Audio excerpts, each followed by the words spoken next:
गीत की रोज में काफी ज्यादा आशीर्वाद प्यार देनी जा जेकर लाइन रहे कि करम तो बज काना खिसे ताक दी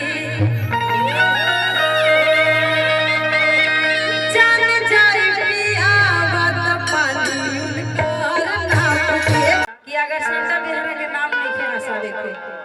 चारे आदमी बानी जा लेकिन चारे आदमी हमनी के पूरा गांव को भारी पड़ल बराबर होकर के चाहिए। 4 आदमी के मिलके 40,000 के मुकाबला करेगा। तो ये कहल जी कि जब भी अगर वो सबसे कहल जाए कि ताली बजा दे हम जा तो तनी सा आशीर्वाद के तौर पे बहुत सारे कलाकार वालों हमनी के तेजवा के बेटिए है जा तो हमनी के कोनो बात नहीं है लेकिन कार्यक्रम के शुरुआत के जो रंजीत चा और ज्यादा टाइम नहीं खेले बेटे ठीक बा कार्यक्रम को अब हम आगे बढ़ाते हैं और इस घर की बेटी से ही इस कार्यक्रम को हम चाहेंगे कि इसको लेकर हम आगे बढ़े और ये लोग जिस विश्वास के साथ जिस उम्मीद के साथ जिस साहस के साथ जिस डेडिकेशन के साथ आप सबके दिलों पे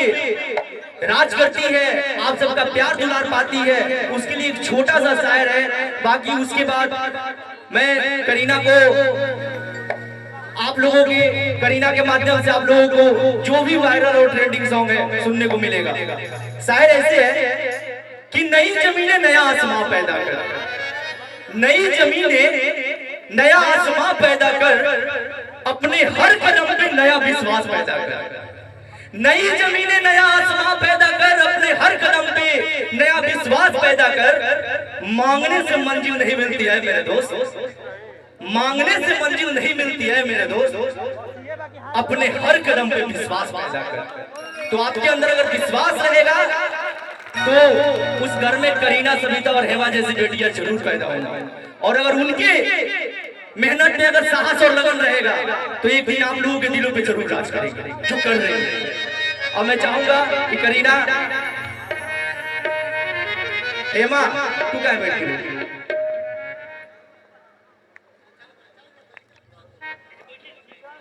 हेलो हमारी तबीयत ठीक नहीं है करीना तू जानता तो कार्यक्रम को तू शुरू कर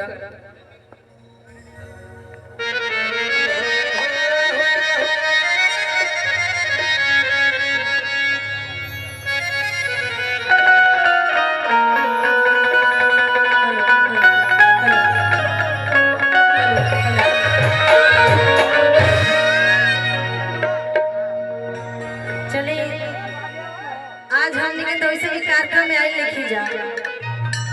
आज ही हमारे घर के खुद के कार्यक्रम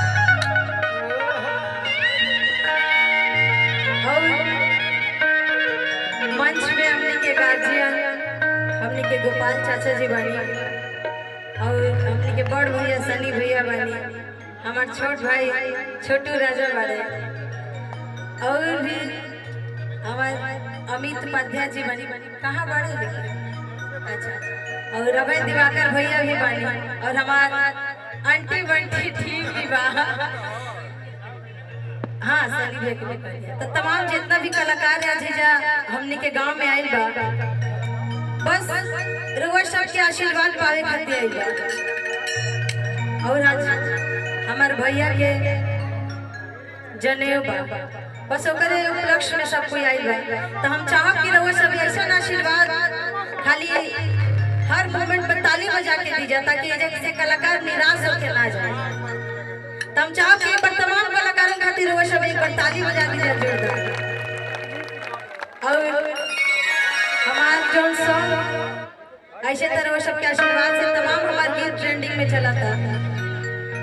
और जो गीत की रोज में काफी ज्यादा आशीर्वाद प्यार देनी जा जेकर लाइन रहे कि करम तो बज काना खिसे ताक दी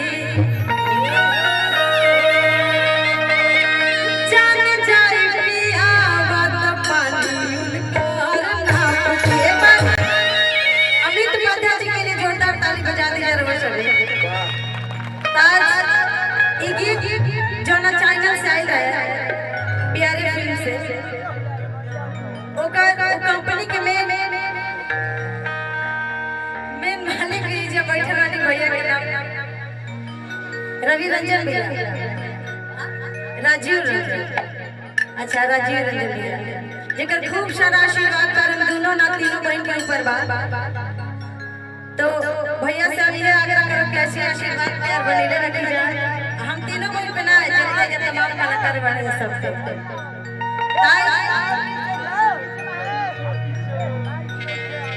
हेलो नहीं लग रहा। अच्छा आपकी बात अच्छा तो मंच पे अगर हमारे परिवार बैठल बता देखे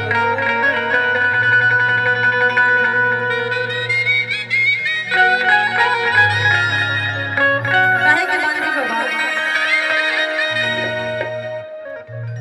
आज जनेऊ के कार्यक्रम में तमाम इज्जत कलाकार लोग आए बने जनेऊ के तो हम तो जनेऊ के जनेऊ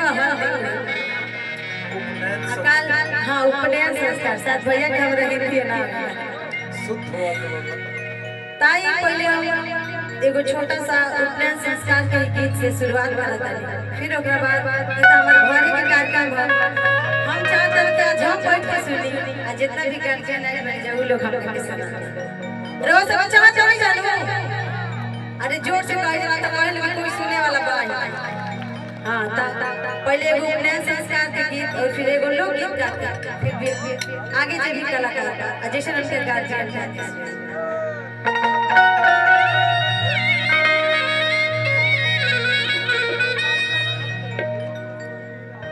किया गाना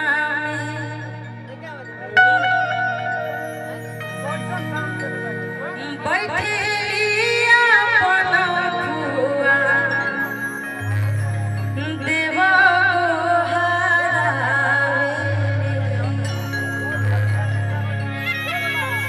कैसे कहा करें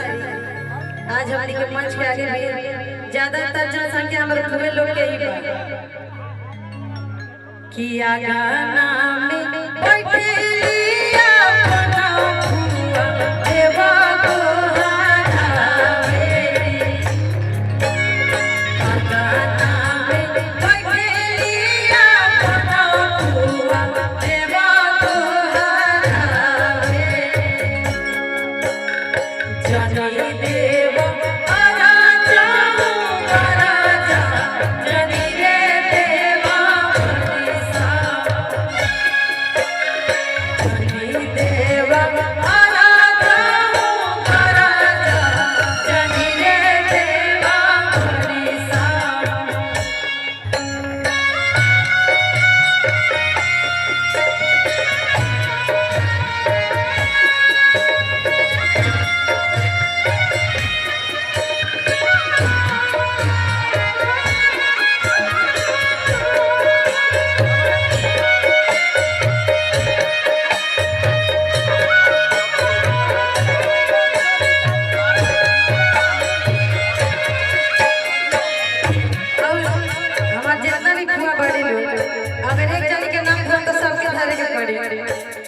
जितना भी बुआ वालों सब कहता लोग कैसे हमारा भैया करते